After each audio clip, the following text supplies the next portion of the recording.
Welcome, everybody. Welcome to another amazing night of Torah learning. My name is Michael Ben Melech. If you don't know who I am the teacher lecturer for tonight. I'm substituting for some other person. And I want to welcome all you guys to an incredible night of learning, because tonight we're going to continue on the incredible journey we're going on, making you guys complete Breslover geniuses and experts. Right? We've been going how many topics now? We are now class 17. You know, by the end of this 26 classes, you guys have pays down to here, wearing the white kippas. Right? The girls are going to Uman. Like, it's just gonna be great. Baruch Hashem. And hopefully you guys are going to be a little bit more closer to God, which is really the whole point, right? That's the whole reason why we're here. So Baruch Hashem. So just a little background for those that are joining for the first time.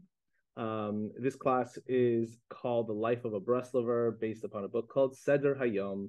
Seder Hayom was written by an incredible tzaddik named Itzhak Breiter in the early 1900s, led the Polish Breslov Revolution, was one of the first people to bring the annual Rosh Hashanah pilgrimage. When you couldn't get into Uman, everybody came to Poland. He had thousands of followers, wrote 2 books, 7 Pillars of Faith, and of course he wrote the one we're reading right now called A Day in the Life of a Breslover, Seder Hayom.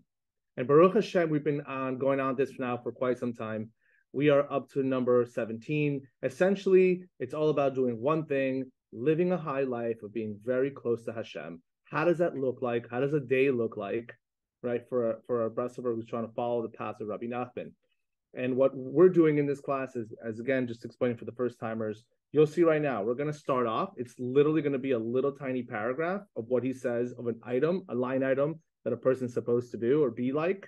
And then I'm going to literally pick it apart. And my job is to go through all of Rabbi Nachman's works. And again, in the limited time that we have, I don't go through all Rabbi Nachman's works because it would take too long on every topic. So I try to do the best that I can to pick the best of, you know, and try to give you as much as I can. And hopefully in the next 2 hours, just you're not laughing. What's wrong with you guys? In the next hour, B'ezrat Hashem or so or less, we're going to go through a lot of items. What is today's topic? Well, I thought it was really nice that we're going as you. Hashem is the one controlling. He's the one who makes the order because there's a specific order, right? And it's just so perfect that this topic is called eating. It's just called eating. I've changed it to holy eating, finding the, what does it say exactly is my class called? Finding the divine light, or finding the divine within our food, right? Sounds like a really nice topic. Now, what I want to say on that is like this. We are now entering the month of Kislev. And how appropriate is it that we are going to learn about holy eating? Because you know what happens when Hanukkah comes around, right? We are taking out those hamantashes. Just kidding, that's the wrong holiday. Donuts, fried food, potato latkes, lots of parties every night, every day. You eat the kids' food. Don't tell me you don't eat the kids' foods, because I do. And there's always another one and another one to bring from school, and then my wife brings it from home, and then I'm at breakfast, and I love it back. So there's a lot of food in the month of Kislev. And it's Kedusha, and it's holiness, and it's used properly. We're going to learn about a lot of things. But it's really apropos that we start getting our act together in regards to eating, because Rabbi Nachman actually talks about eating so much. It's unbelievable how much he talks about eating. Why is he talking about eating? Because we're going to find out how eating is such a holy act, and we always take it sometimes for granted in regards to something that we do. A lot of our day is based on food. Like, this probably is one of the most important classes, right? Baruch atah Adonai Eloheinu melech haolam borei pri hagefen.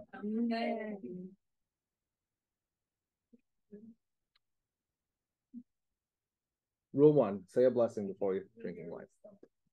Okay. Let's get to work, guys. Iliora, pump up the screen. Here we go.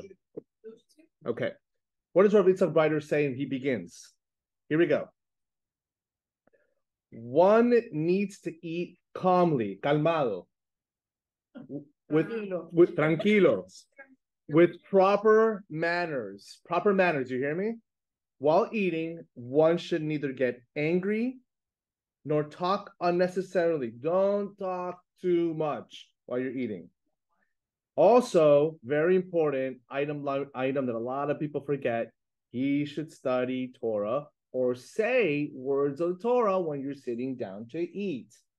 Okay? We are doing that now. What you don't see is the massive buffet of sushi in front of everybody right now. And they haven't even heard the class yet, and they're scarfing it down. Okay. Next, he says, grace after meals, Birkat Hamazon, should be said joyously with simcha and happiness.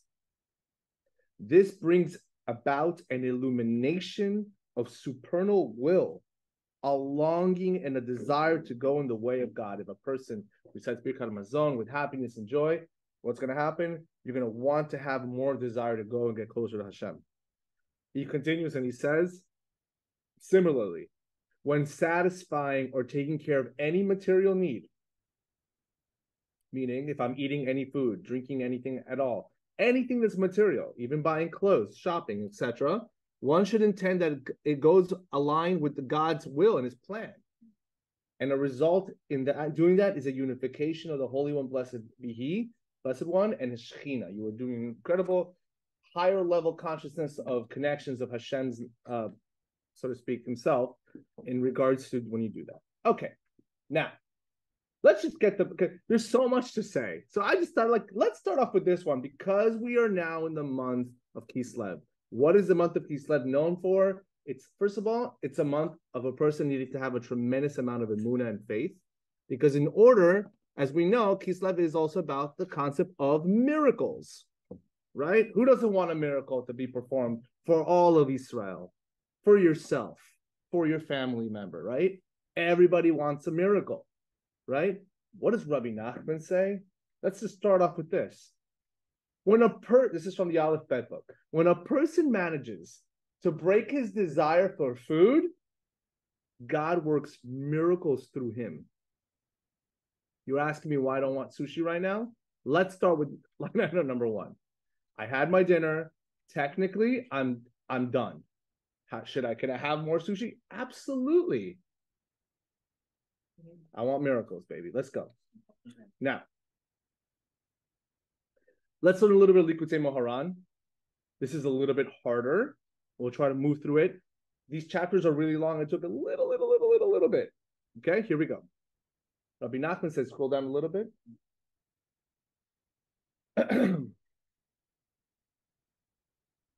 Perfect.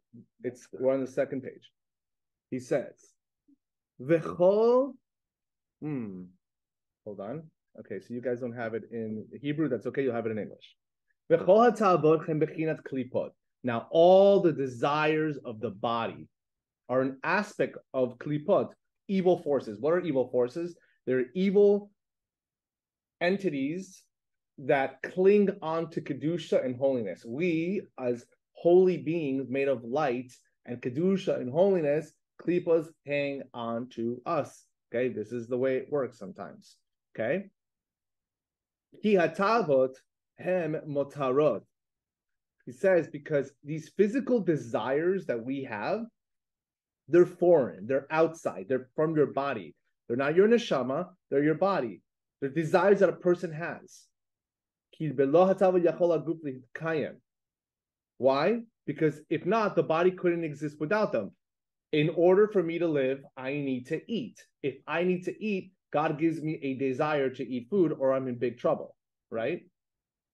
He thinks that same way a person has desires for other physical things that is needed. Why does a person have to have desires for relations? Because he needs to procreate. Why? Because God says you need to have kids, right? Otherwise, there would be no kids, right?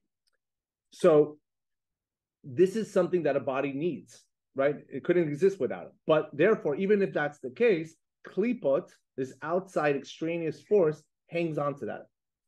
Nimsa shechem motar lekiyam haguf, and he says, "Kmo haklipot chem motarot hi ikar ena ela hapri." So he says they are like extraneous to the body's existence. So just like the body has these outside desires, So therefore, the klipot, these outside beings, also are like this outside thing. He's comparing one with the other.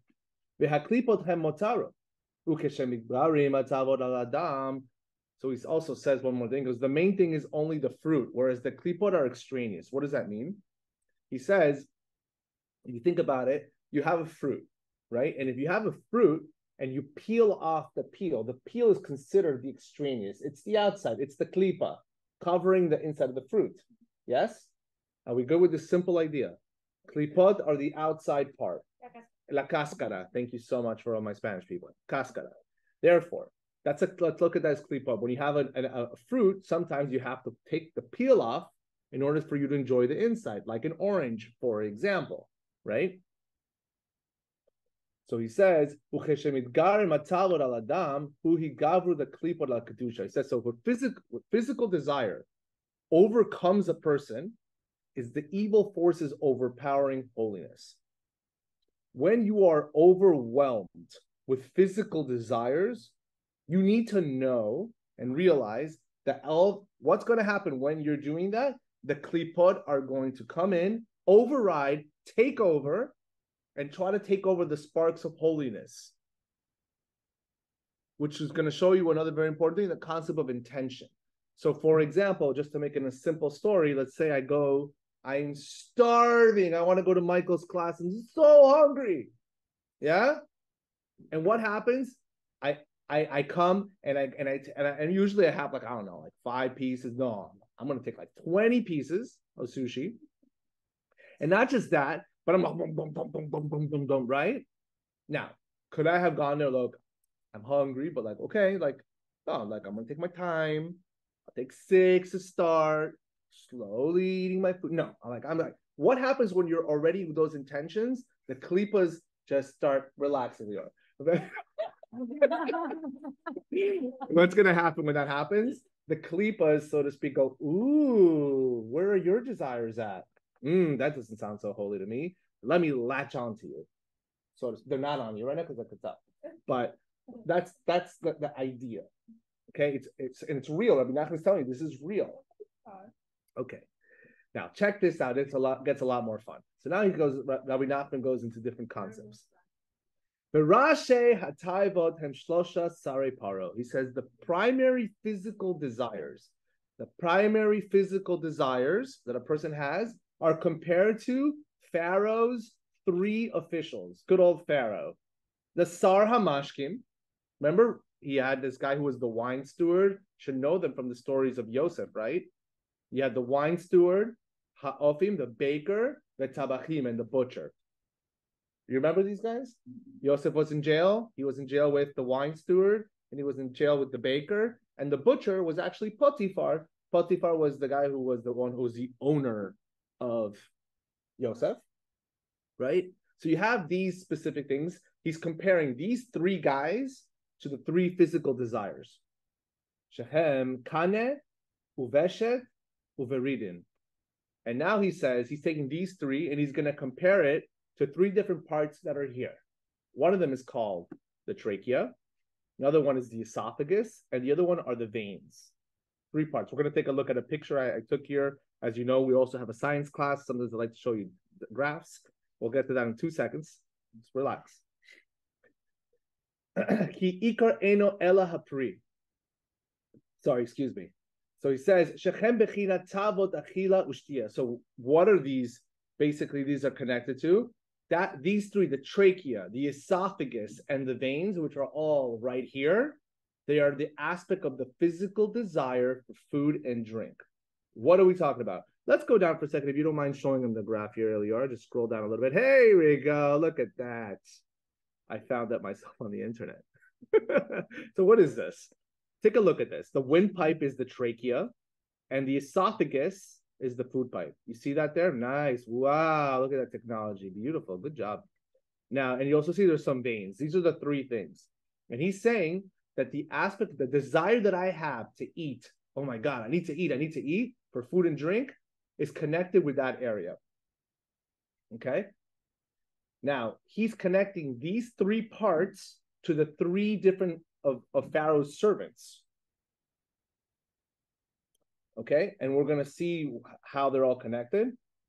But really, just a little bit of a more detail. The esophagus is what carries the actual food from the mouth, and it goes from the esophagus to the stomach, right? And they're saying that that's comparison to Pharaoh's chief baker, because of, I guess, bread. The jugular veins in the neck that drain the blood from the head, that corresponds to the butcher. And the axis of the trachea, which is what is in charge of actually the drink, is represented to the wine steward. Very nice. Now, very good. So now what's next? So he says, "Venikatza miparo shehu tiot oref." And what happens? Remember, these three guys were working for who? For Pharaoh, right? And they draw sustenance from Pharaoh. The same letters as shehemotiot oref. What are we talking about here? What does Pharaoh represent? Paro, right? When the Jews were in Egypt, what was going on with the Jews in Egypt? They were specifically working under very harsh labor, right? They were shortness of breath, which we speak about in our meditation, usually that we do afterwards. But Paro represents the back of the neck. If you look at the word Paro and you jumble up the letters, you could see their ayin, resh, fe, is the same letters that Paro has, pei, resh, ayin. You see that? Orif means the back of the neck, not the front, which is where Hashem faces you. It's the back of the neck, right? Mitzrayim, look at that. I put that in my little notes for you guys. You could see Mitzrayim comes from the word what? Metzar. What's Metzar? Constriction. Speech. I couldn't speak to Hashem. It says that there was too much work and we were just groaning. I couldn't even talk to God because we imagine you're so stressed out, right? There was a constriction of the throat. The speech was in exile. We couldn't even speak. That's the narrowness of the throat. You know what they call in Hebrew your throat? Metzar hagaron. Literally the narrowness of your throat, which was defined as it was suffering combined with a groan. Paro represents this concept of the tuma, the klipas, evil forces. That's Paro. And Paro, and who are these three guys that are benefiting from Pharaoh? The three people that work for him, which are connected to what? The three parts of your throat. Why is that important? Let's see. Oh, by the way, another side note I just want to bring up, just so amazing. Amazing. Right? We know, what are the three things that we spoke about this that many times in our class? What are the three main things that take you away from Hashem? Right? What are the desires that take you away from Hashem? Money, desire for money, work, desire for sexual relations, and desire for food. Those are your three things that take you away from God. Now, en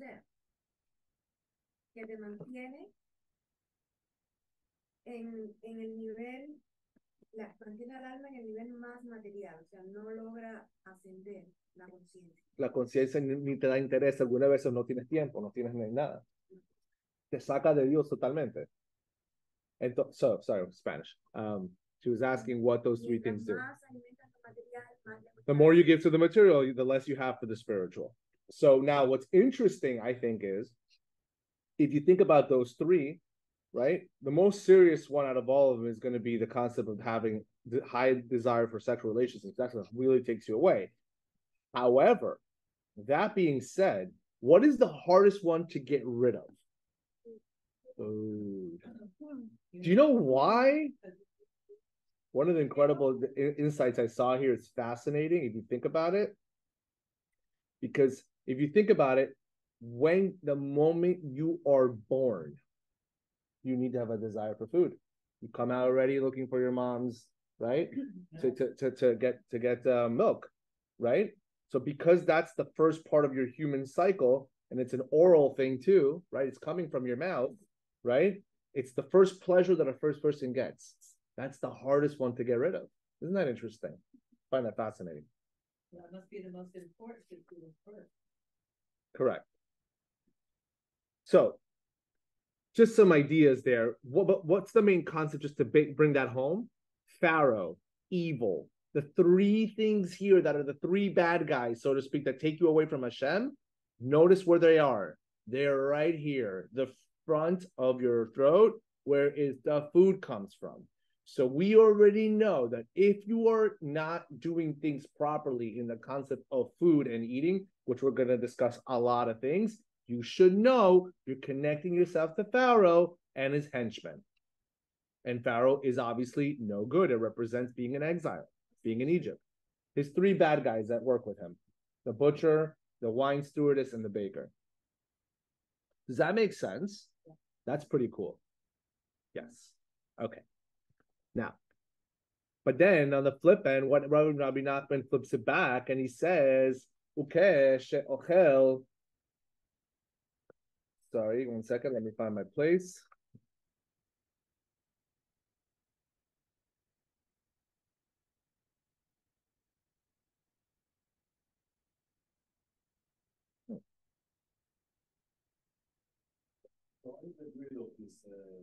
So here we go. Yeah, we'll get there. When a person eats in holiness and in purity, that is that he's in the aspect of lechem hapanim. You know what lechem hapanim is? It's the showbread. When they were in the Beit HaMikdash, right, inside the Holy of Holies, they had bake that was freshly being put there every single day, right? And it's called, what is it actually called? Lechem hapanim. Why is it called lechem hapanim? Because it actually had like two metal things on the side, and it was open here, and it looked like a face. Lechem hapanim, the face. But also, hapanim also represents what? Countenance. Hashem looking at you. What do we always want in life? We want him to look at us, right? Isa Hashem panav elecha v'yichuneka, right? Hashem's face should always be looking at you. That's the blessing that everybody wants. So what does he say based on that? He says, Lechem hapanim, ki hasecha hu hapanim. And he says that namely, the intellect, wisdom, your brain, check this out, the brain, which is connected to Lechem hapanim, Moshe Katuv, Chachmat Adam Tayir Panav. He brings you a pasuk from the book of Ecclesiastes, which is, a man's wisdom lights up his countenance. Wisdom, panim, countenance. You ever think about Moshe Rabbeinu? Was it upstairs in Mount Sinai, right? What did he say? He was up there for so long that people come down, the guy's face is shining. So much Torah, so much wisdom shining. So the people be like, yo, put on a mask. It's too much light. We can't handle it. Masecha. And not the masecha from a couple years ago. That's the reason, because we fast in the days that are like important for us. Good. So we're going to talk about fasting. That's coming up. It's connected. Absolutely. Yeah. We have tzaddikas here. They know what's up. Supuestamente en Malkut, que es la historia de tener ese equilibrio entre abusar de lo material y no, porque supuestamente para que esté bien, para que estés bien en este nivel, tienes que saber, se tiene que ver un balance. No es que tampoco rechaces del todo. No, nobody.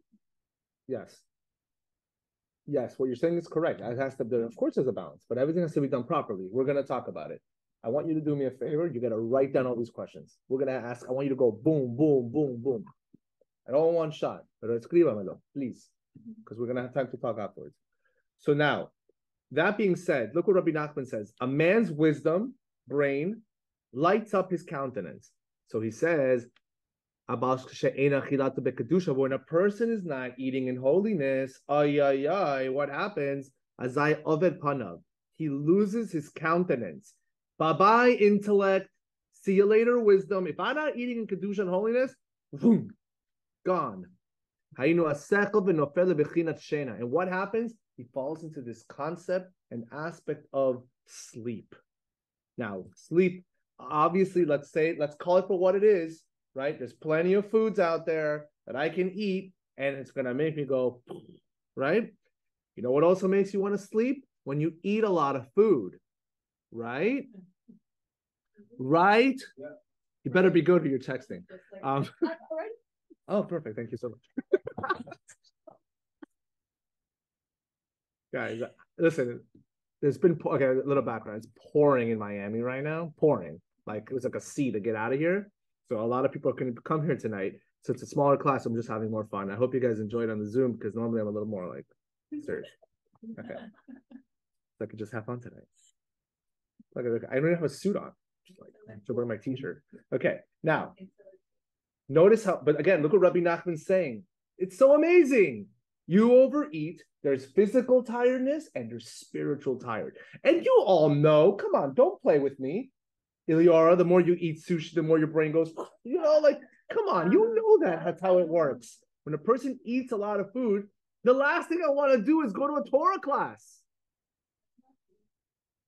Okay, that's not true for one person. But in general, a lot of people that eat a lot, they just want to go home and go to sleep. That's the standard. That's the normal. If you made the cut and you're not in it, God bless you. Hashem should bless you with a long life and good health. Now, what does it mean to eat in holiness? Check this out, guys. Just the what now we're talking language, eating in holiness. What does it mean? Number one, eating kosher food. Like obvious, but eating kosher food means eating in holiness. Meaning if you don't eat kosher food, you're automatically out. No eating kosher food, you're not eating holiness. Number two, reciting a blessing, bracha, with kavanah, with intention, before you eat your food. So you should know your blessings before you eat. And of course, after you're done eating the food. Number three, consuming your food with dignity, not in a gluttonous manner. What does that mean? Here we go again. I'm taking my sushi and But it falls apart. Right? Okay, it falls apart. But you know the people, and you know who I'm talking about, right? They'll take the sushi. I'm like, dude, are we going on a date tonight? No. So the point, I'm not talking about you. Why do you keep looking at me like that? What's wrong with you? It's so personal. Take it seriously. You gotta relax. That's what happens when you sit in the right chair, by the way. So the point of the matter is again, eat like a mensch. That's the word I want to say. Number four, eating with the fear of heaven. What does that mean to eat with the fear of heaven? Irat Shamayim. With the intention that it should provide one with strength to serve God. I am eating, and again, I'm only saying this because we're eating sushi. I'm eating the sushi. Think about the machshavas, the thoughts I need to have. I'm eating the sushi so I can serve God, so I can be relaxed a little bit, so that I can learn Torah, besimcha, and happiness and joy. Not because, oh my God, that looks amazing, and it's so good for me, and I can't wait to have it. I'm just going to scarf it down because it's awesome. Think about the differences, because we know we all do that. Don't kid yourself, right? That steak looks ridiculous. Oh my God, that burger looks amazing. No, that burger looks amazing because I want to serve Hashem. Wow, what a difference. Well, the burger looks amazing because Hashem gave it to me. Oh, because Hashem gave it to me. But that's where the blessing also comes in. But look at it's important because those are very subtle things. And the goal of these classes is try to program ourselves to think in these ways, right? Now, finally, the last one, which is also very important, is fulfilling the laws associating with eating. Like what? For example, if you eat bread, what do you do before you eat bread? You wash your hands. Not what's the word I want to say? Not voluntarily. You have to wash your hands before you eat bread. That's the law, right? That's the laws that are passed down. So it's not a choice, it's a must.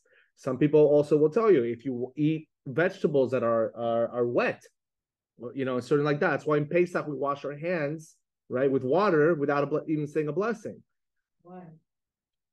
That's the lots from the Shulchan Aruch. Because every time that you push an element that is still have water, to have tuma, you transmit your impurity to the food. So you need to wash your hands to have purity in your hands. Yes. And another one, which I spoke about before, is, and again, it's one of those that's bypassed, not easy to do, but maybe now we have to think about being more prepared for this, is the idea to say it's Dvar Torah when you sit down to eat. Saying Torah at one's table is also not like one of those, like, well, maybe yes or no. It's hard because maybe you're not, maybe you have a dinner or lunch with somebody who doesn't care or whatever. I don't know.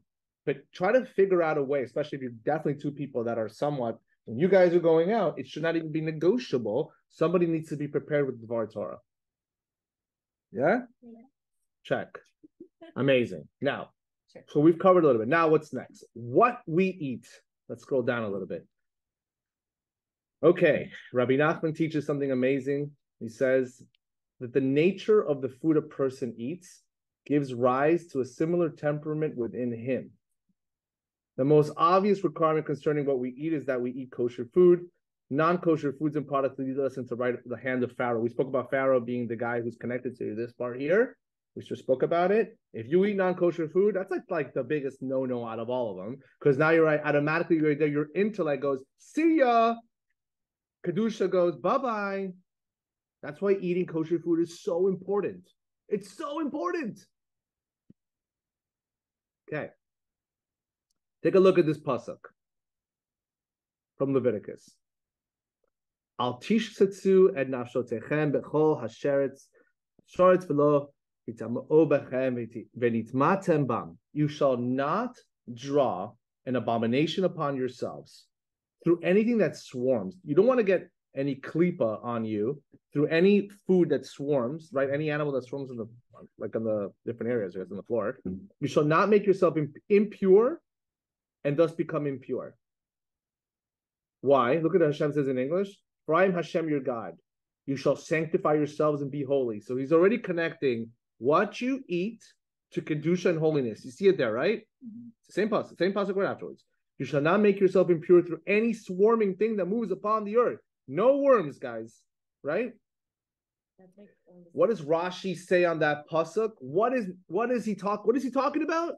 It refers to eating. If one defiles himself in this world, look at Rashi says, one will be defiled in the world to come in Olam Haba. You defile yourself in this world, you eat non-kosher food in this world, and consistently eat non-kosher food in this world, you're going to be massively affected in Olam Haba. What does the Gemara say, Masechet Yoma? The word unit mitem is written to teach us that not only does it defile the person, look, the Gemara is saying this to you, and it's not just Rabbi Nachman. Look at the Gemara.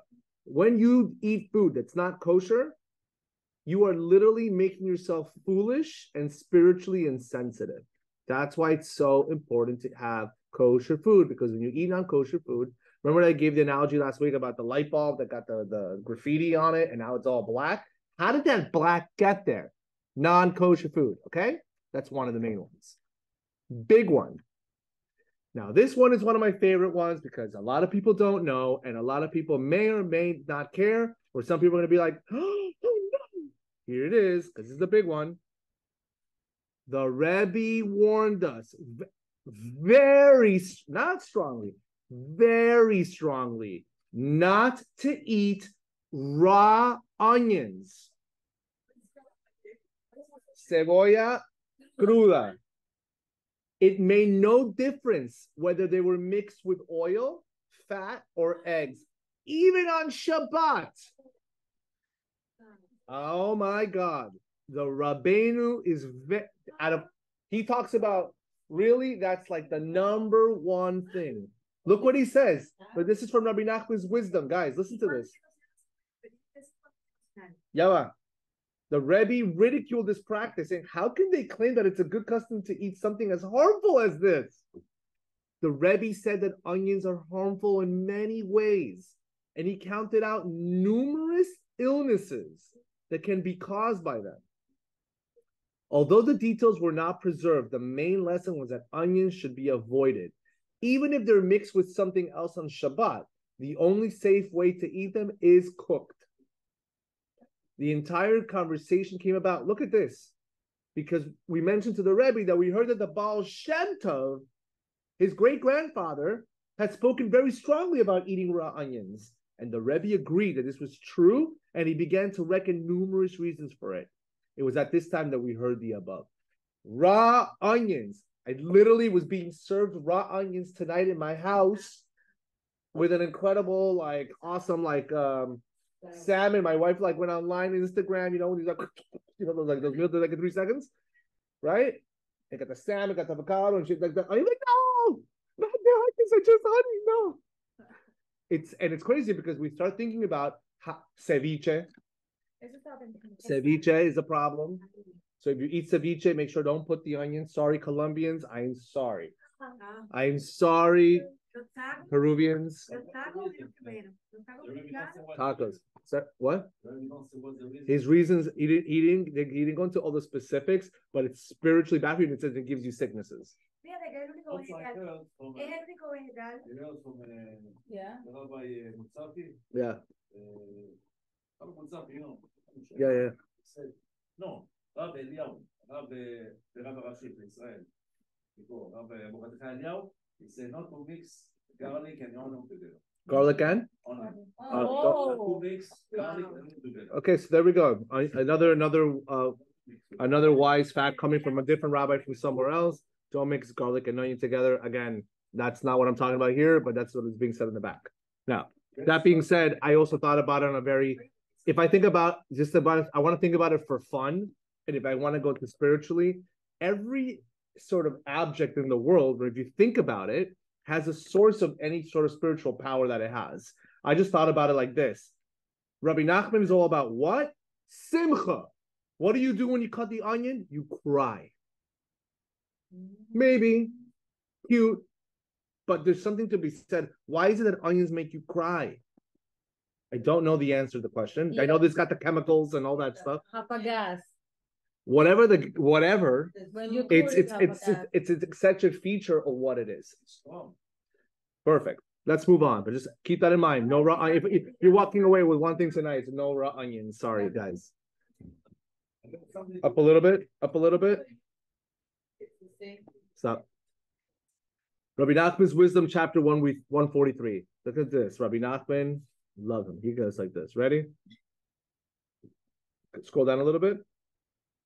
He says like this. There are two ways that a person can eat like an animal. Do we want to eat like an animal or like a human being? Like a human being. He's just asking.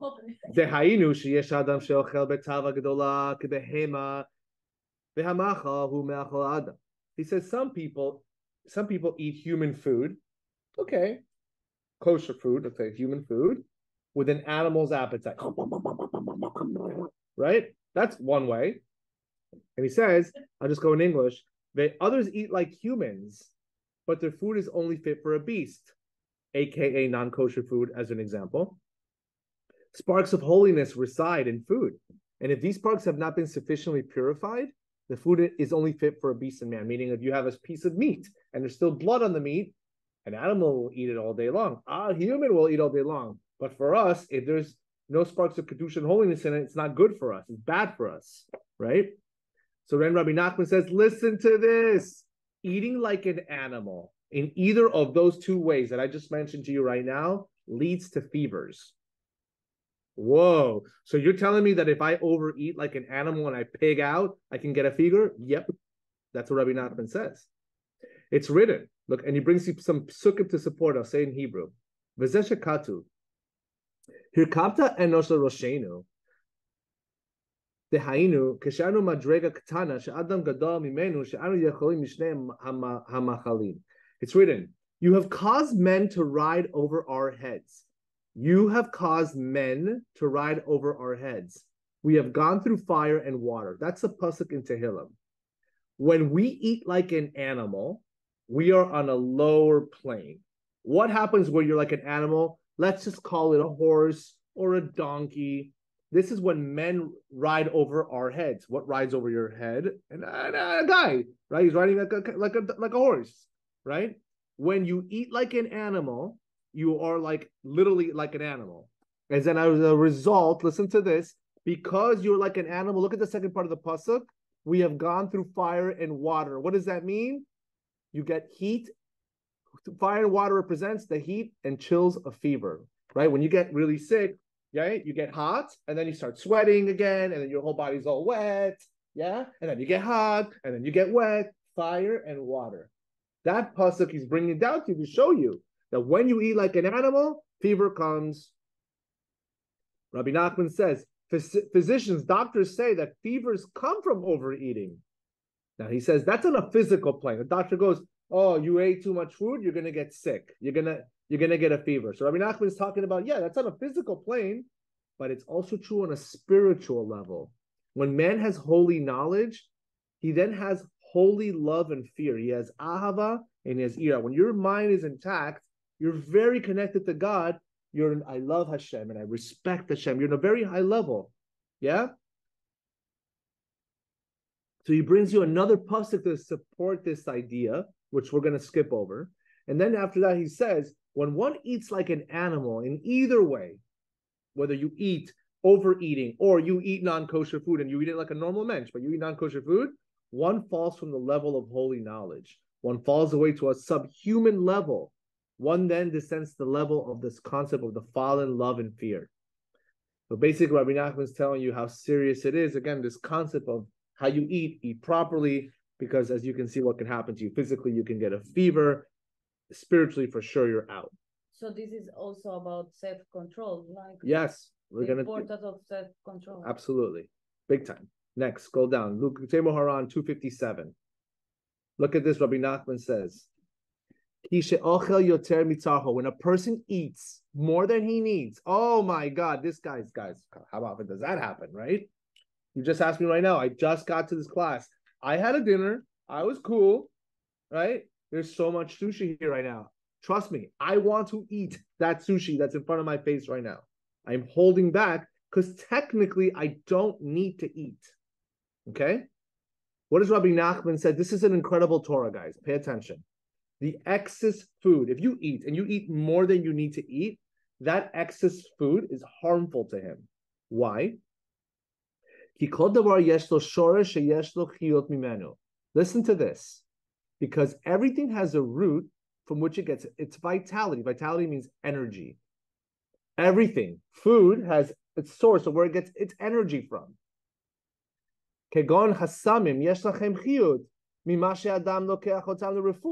For example, herbs, grasses, get their energy from a person's taking them for medicinal purposes. Back in the day, right, we didn't have these Tylenol Advils. They had little herbs inside of a little capsule, let's just say. And that was the way. It was grass, that was the medicine, which now there's very natural medicines as well, which is a different conversation that's more prominent now. Where do those herbs get their energy from? They get their energy from the person who took that medicine, and now they get energy because they are going inside of the person. Okay? Listen to this. Likewise, foods get their vitality from a person's eating them and receiving vitality from them. From this, foods get their vitality.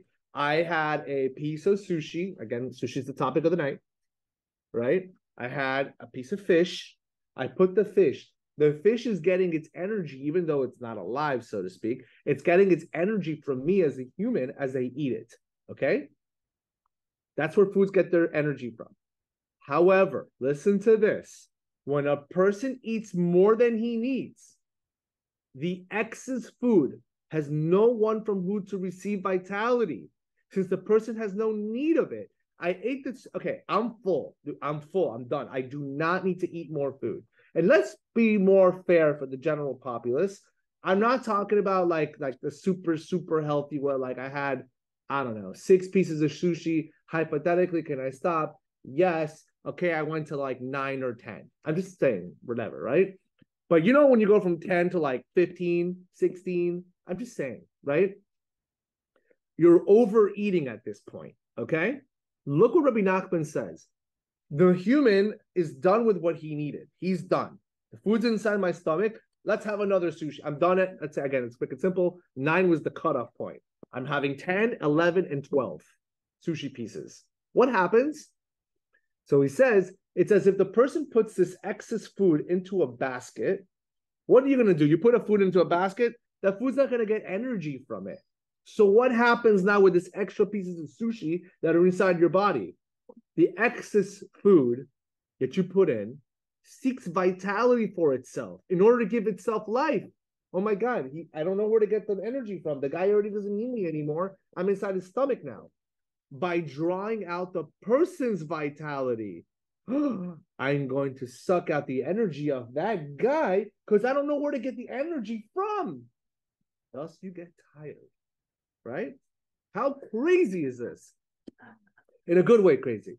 You want me to repeat what I just said? It's worth repeating it. I'm going to say it one more time. Listen to this. Okay. I passed sushi number 9. I'm eating now 10, 11, 12, 13. Yes, pieces. You listening? I'm listening. Okay. And no, and then so what happens is that the sushi pieces come in, and you already used up all your energy that you gave to the 9 pieces that filled you up. Right? Now you have 4 more pieces that you put in. Okay. They're asking, where am I getting the energy from if I can't get it from you anymore? So what do they say? We're going to suck the energy from you now because we don't have any more to where to go. The first 9 were used up by your energy from your stomach because they came from it. The last 4 were like, all right, I don't know where to go. We're going to take your vitality. I'm going to take your energy from you. Rabbi Nachman says, through this, it harms him. And as a result, even the other foods join with the excess food and harm him all the more. The 9 pieces that were chilling in your stomach, they're like, ooh, I want that too. I want your energy also now. We're going to team up. Let's go take his energy now. No, and that's the reason because when we eat, and I just learned that by my own experience, that at middle day, I normally eat salads. And I eat something like light because if I eat something very heavy, I cannot work in the afternoon. Yeah, of course. Sleeping. That's for sure. Amazing. How amazing is that? Amazing. That is amazing. Okay, here we go. Likutei Moharan 263.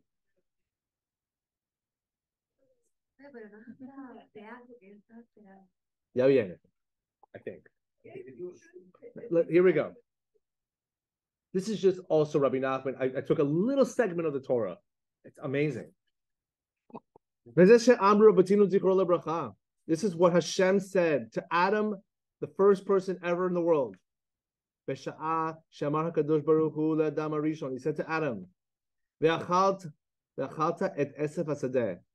look at the pasuk in Breshit. He says to him, and you shall eat the grass of the field. You know what happened? This is, by the way, Pirkei Eliyahu. This is like a midrash.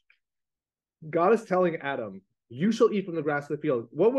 What's Adam's reaction? His limbs trembled like this.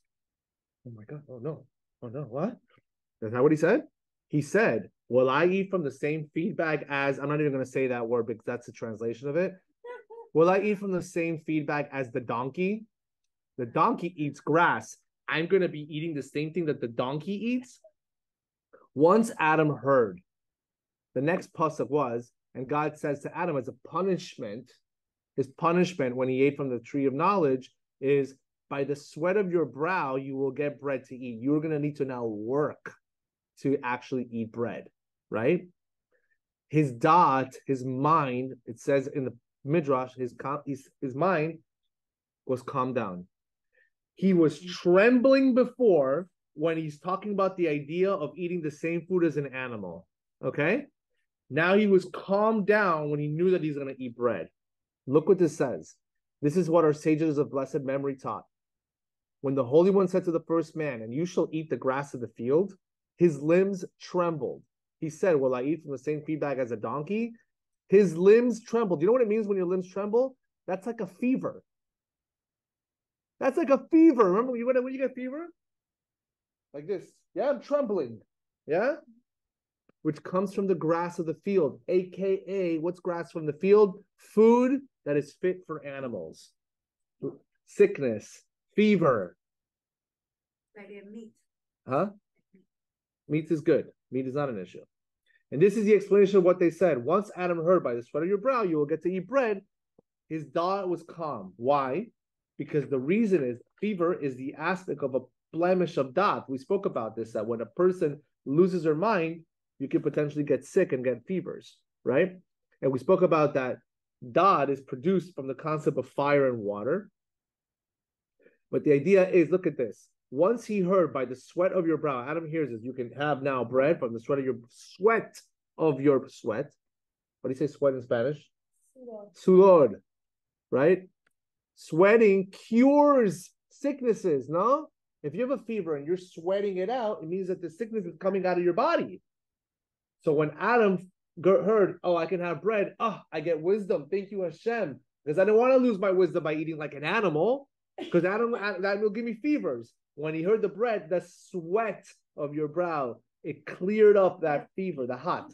Químicamente, no hay, en el caso de la sefirot, químicamente cada una no tendrá como alguna composición que tú ingieres en la comida.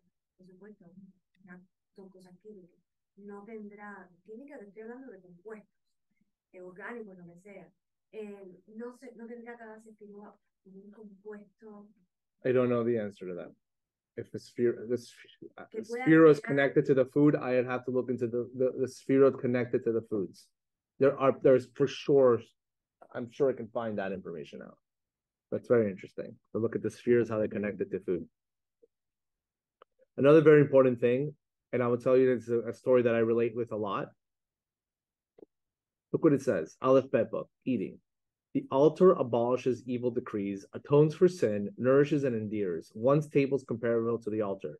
In the Gemara, it says specifically that we used to have the altar. That's where we do the korbanot every single day in the Beit HaMikdash. Do you know what today's altar is? The Gemara says it. Your table that you eat from is your altar in today's time. That means that every opportunity that I sit down to eat, it's like a korban. Whoa, it's like a sacrifice to Hashem. Whoa, that's why when my house burned down, and I say this in my video, if you guys, Ayin Sham, go back and look at the video, you'll see that all the items of Kedusha survived my fire, including Torah books, mezuzahs, my dining room table. Made out of complete wood, by the way, which shows you like it survived perfect, right? But that is an object of Kedusha and holiness. Look what Rabbi Nachman says. A person's table, listen to this, guys. A person's table earns him the world to come, as well as a livelihood in this world. He is inscribed for good in the uppermost worlds, and is also rewarded with increased power and strength when he needs it. We are constantly tested. Lechem comes in the word milchama. Milchama means a battle. It's a war. Lechem, bread, is in the word milchama. When you're about to eat, it's a war, Eliora. Are you listening to me? Rabbi Nachman says in advice, the book Tzaddik, the Rebbe warned us, don't gobble your food in a hurry like a glutton. Because this is the way that Esav behaved. Esav said, when he sold his birthright is Kedusha and holiness. He goes, I don't want Kedusha and holiness. Make me that red lentil soup, right? So I can swallow it down. That was Esav. We should get into the habit of eating without haste, calmly, with manners. We should always eat with the same dignity we would display if someone important was sitting at the table. And this also applies when you're eating alone. If you're eating alone, even more of a challenge, because like, who's going to be judging me now? No. Hashem is first of all there. And second of all, chill. Take a look at your food. Slow down. Next. Look what Rabbi Nachman says, Likutei Moharan, 57. By fasting, a person's enemies fall before him. Why? Listen to this. Another incredible insight about food. Because through the anger that stems from the liver, the aspect of the liver is angry, the great accuser is aroused. What are we talking about here?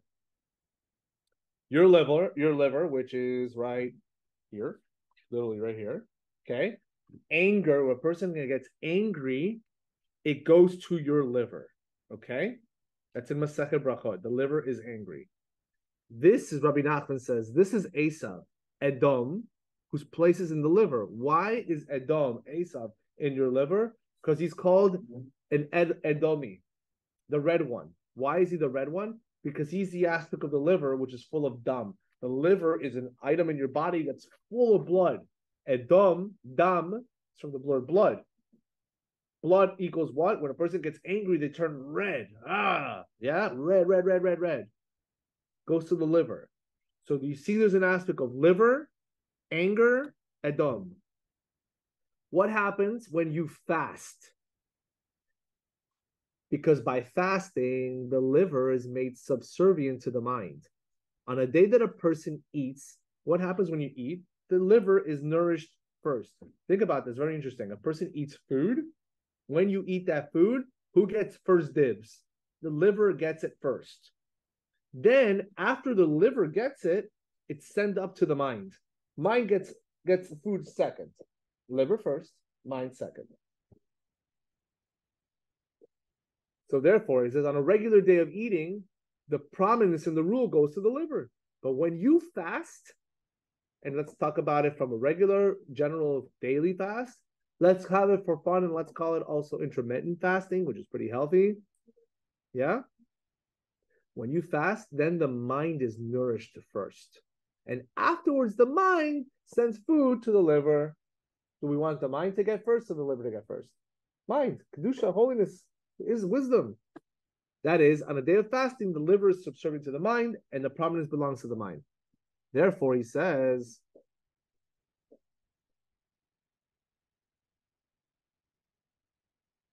this is a rectification for his having initially blemished wisdom. If you have your wisdom and it's gone bye-bye, which is the mind, which is what we speak about wisdom, which illuminates your face. We spoke about Moshe Rabbeinu. By you fasting, you're subduing your liver, you're getting rid of Asa, and you're giving the mind rulership. And when the liver, aka the chief accuser, the one who's saying, oh my God, he's not eating with Kedusha and holiness and your anger and when you completely calm it down, then all the enemies that are connected with the liver are subdued because Asaph technically is our enemy. Yeah? So that's what Rabbi Nachman says, when you fast, your enemies go bye-bye. Isn't that fascinating? Rabbi Nachman finishes that idea, says there will come a time, the Rebbe said, when a person who washes his hands before eating bread will be as big as a chiddush as the Baal Shem Tov was. Beautiful. Go down for a second. How much time we have left? Not much. 9:53. Let's go 5 minutes. Yeah? Sounds good? Perfect. I know it sounds good. Can you scroll down a little bit? Stop for a second. Go down more. Okay. Let's say this quickly. Rabbi Nachman talks about the idea how important it is to say thank you to Hashem. It's because a person who says thank you to Hashem is like literally living in Olam Haba. Why is that? Because in Olam Haba, as we spoke about before, you're not asking God for anything. There's no like, God, can you help me out with this? Like you're in Olam Haba. All you're doing is praising God and glorifying Hashem the whole time. Now that being said, right, when you eat and you bless Hashem beforehand and afterwards, you're, so to speak, attaching yourself to this concept of Olam Haba. Now scroll down a little bit more. Let's talk about something very important. The importance of Shabbat eating. I think that's a big thing. Rabbi Nachman says, over Shabbat, a person needs to eat 3 meals, right? We know about this. Friday night, Saturday lunch, and of course, Seudat Shishi. Chabad says, no, we don't have to. Everybody else in the Jewish world says, you have to. Leave it like that. Rabbi Nachman, no comment. Rabbi Nachman teaches, to each his own, whatever works. I'm letting you know this is what it says. Rabbi Nachman teaches, eat on Shabbat for the sake of Shabbat itself. Whoa, just stop right there. Eat on Shabbat for the sake of Shabbat itself. Don't eat because you didn't have a chance to eat on Friday. I didn't eat anything all day. I'm so hungry. Oh, cool, Shabbat dinner. Or I'm going to eat on Shabbat lunch, like late afternoon, so I'm not hungry on Sunday. Eat only for today in honor of Shabbat. Honor Shabbat with the finest cuisine and as many delicacies as your budget will allow. Don't even think that delighting in fine foods and wine is being extravagant and indulgent. All the foods that you partake on Shabbat are considered holy. Whatever you like, whatever you eat, please eat it and enjoy it and do it with Kedusha and holiness. Besides that, eating on Shabbat brings peace. There's 3 meals. Not only is eating the 3 meals the best way to honor Shabbat, but it can, listen to this, it can also rectify any Shabbat desecration one may have inadvertently committed. I made a sin on Shabbat. I, by mistake, I don't know, ripped a piece of paper. I turned on the light by mistake. It gets rid of those sins when you honor Shabbat with those 3 meals. Yeah. But Rabbi Nachman says the idea, Shabbat and holiday sing. So you should be singing during your meal, should have good food, etc.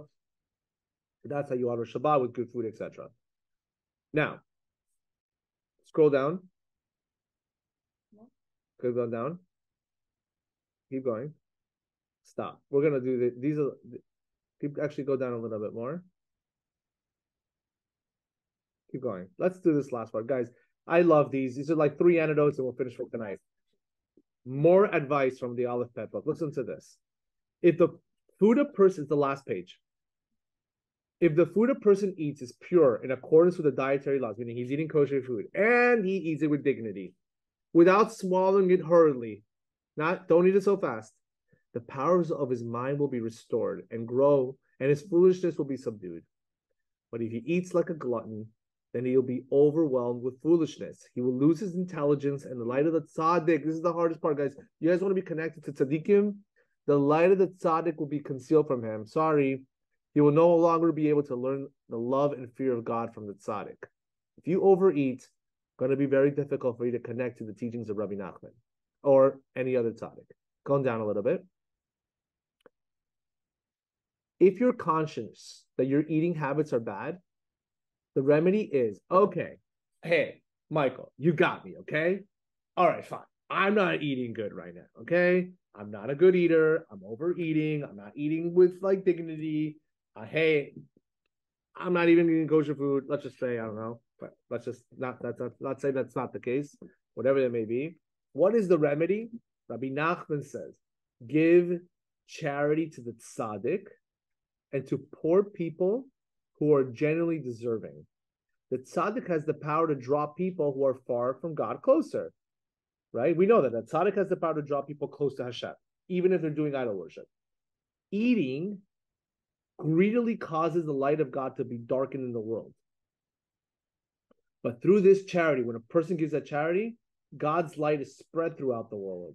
The powers of your mind and soul will be restored, and you will see the light of the tzaddik and learn the love and fear of God.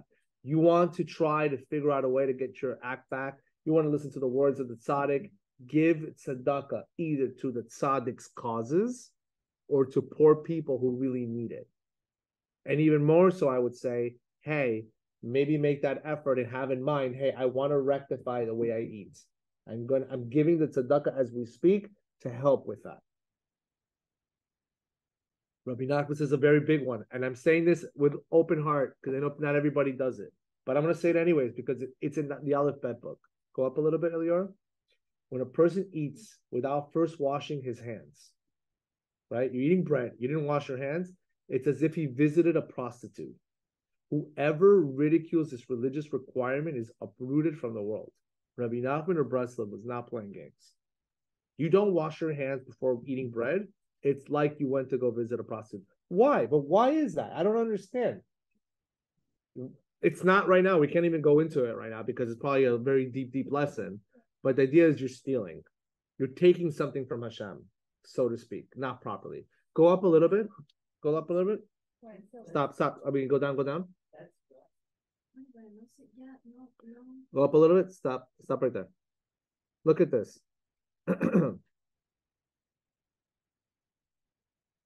I want to say two more things. You know what? I'll leave it like this.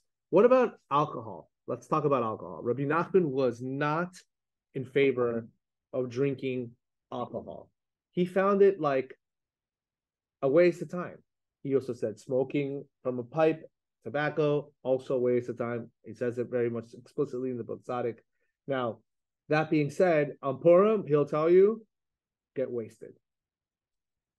No games.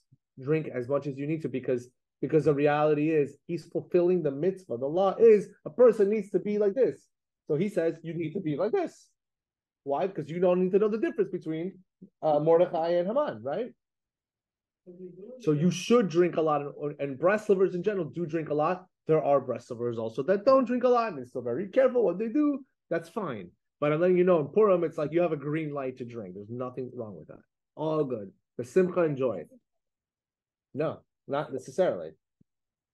It's not a Breslover, it's not a Rabbi Nachman thing. Rabbi Nachman had issues with the Hasidic movements when they started making farbrengens about the drinking and less about the Yirat Shamayim and the Torah that was being shared. And the Hasidim were not very happy with that with Rabbi Nachman. Rabbi Nachman was like, that's not what the Baal Shem Tov said to do. We used to have farbrengens, aka Tish, so we could sit down and inspire all of us so we can get closer to Hashem and grow from each other and talk.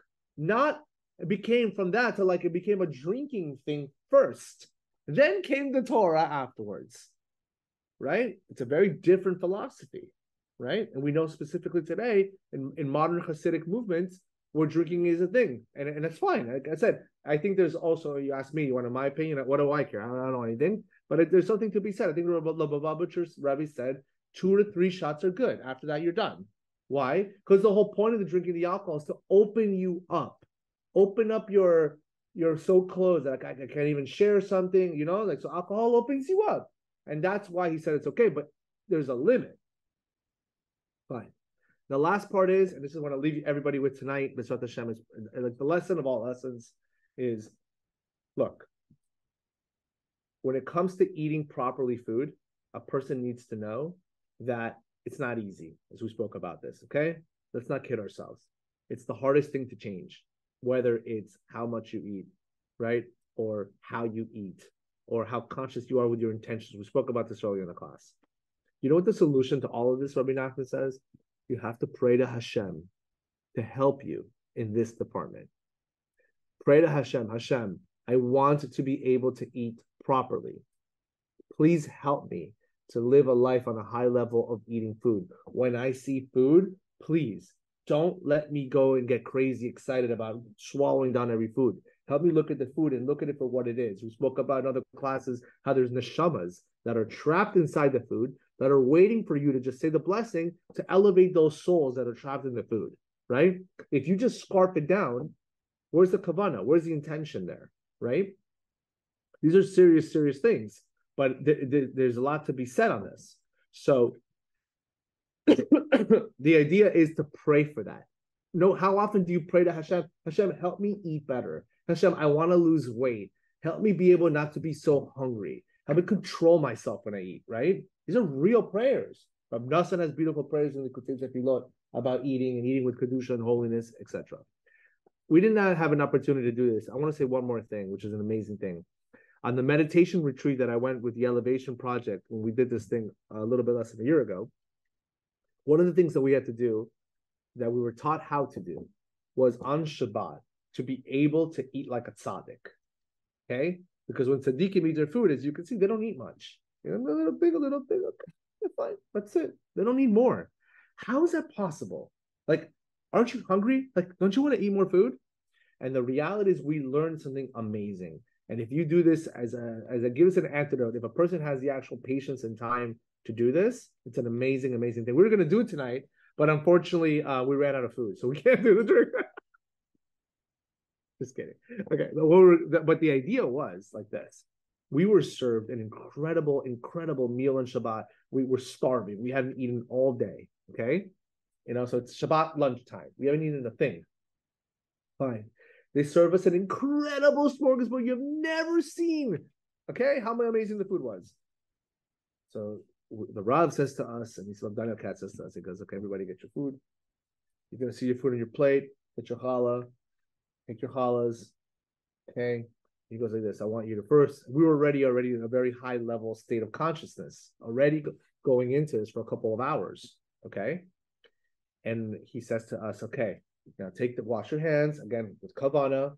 By the way, when you wash your hands, I'm going to just throw it at you so you know. When you wash your hands, so how important it is, put them up in the air. Rabbi Nachman says that when a person puts their hands up in the air before you're eating your bread, you should hold your hands up in faith and believe that you're going to get an extra amount of emunah and kedusha and holiness when you do this. Like literally, that needs to be your machshava, right? I say, and a lot of people say, I should lift up my hands with kedusha and holiness, and I'm going to bless God, and then I say the blessing of al netilah yadayim. That's what I do. That's what many people do, right? With kedusha and holiness. So we did that. Then we're ready. Everybody's waiting. I'm starving. Okay, guys. I have my pieces of bread. Wait. The key is waiting. Take the bread. Focus on the blessing. Focus on God's name. He's like, look at the Yud Kei Vav Kei. Try to look at the Hashem's names and try to put it on the food. Okay? I'm like looking at the food. He's like, I want you to eat the piece of bread. I want you to chew it for 30 seconds. Okay? Chew the food for 30 seconds. I'm chewing the food. Swallow. Stop. Don't eat another bite for like another 4 minutes. I'm like, what? What do you mean? And this was a constant process. No talking. You're not allowed to talk. and just be conscious eating slowly, every bite. Take a bite. We took a little bite. I took a bite of the fish, eating it. Stop. Not eating for a couple minutes. Wait. By the end of my meal, just to let you know, I'm a regular person. I eat like a champ on a Shabbat, okay? I think it was like 3 half slices of a tomato. I maybe had half a piece of bread so I can cover the amount of person needs to eat bread because he said hamotzi. And I think I had one little sliver of meat. Like I'm talking about like a slice of meat and one little thing of fish. Nothing. Like honestly, like nothing. Throughout this whole process, I like this. Eat, stop, almost see the light within the food, go back and fall back into meditation, higher consciousness. Eat, fall back. Take your time with your food, let it sit, right? And experience the kedusha and holiness of the food. My mind was boggled. Whoa, I can explain, and he said this is the trick that tzaddikim do. When a person desires food, I am looking at the food, I'm like, oh my God, it looks amazing. And you hold yourself back. And I go, I don't want this food. I'm going to restrict myself. I'm going to wait. The more you restrict yourself back from your physical desires, you know what happens? You reach higher levels of consciousness. Unbelievable. So the more I held back, focusing on my neshama and away from my body, especially on Shabbat with the tremendous amount of light that's flowing in, the higher and higher levels of closeness of God and consciousness I was able to receive. And that's when I knew, oh my God, this is real. That is what I wanted to say at the end. That's how you know it's real. I experienced it firsthand. 150 other people experienced it on high levels. And then from there, he said, once you're on these levels, you can go ahead and bless people. I was getting blessings from people from far away. And I'm telling you right now, you can quote me on this. My head was ringing with energy above my head going wham, wham, wham. And I'm like, holy cow. All what? Through food. So Rabbi Nachman is not playing around. You can take food. You can go completely on the side of Pharaoh, Klippas, evil energy, liver, anger, away from God, or you can take food and make a kedusha, holiness, or upon him, wisdom, da'at, closest to God, expand higher levels of closeness and consciousness, or you can go that way. Bezrat Hashem, hopefully we can all take the advice from tonight, Bezrat Hashem, and we should be zoche to take food now and use it for what it's for, to use it for higher levels of closeness to Hashem. Much love to all you guys, for all you Facebook people. Love you. And for my Zoom people, if you guys have any questions, feel free to jump in.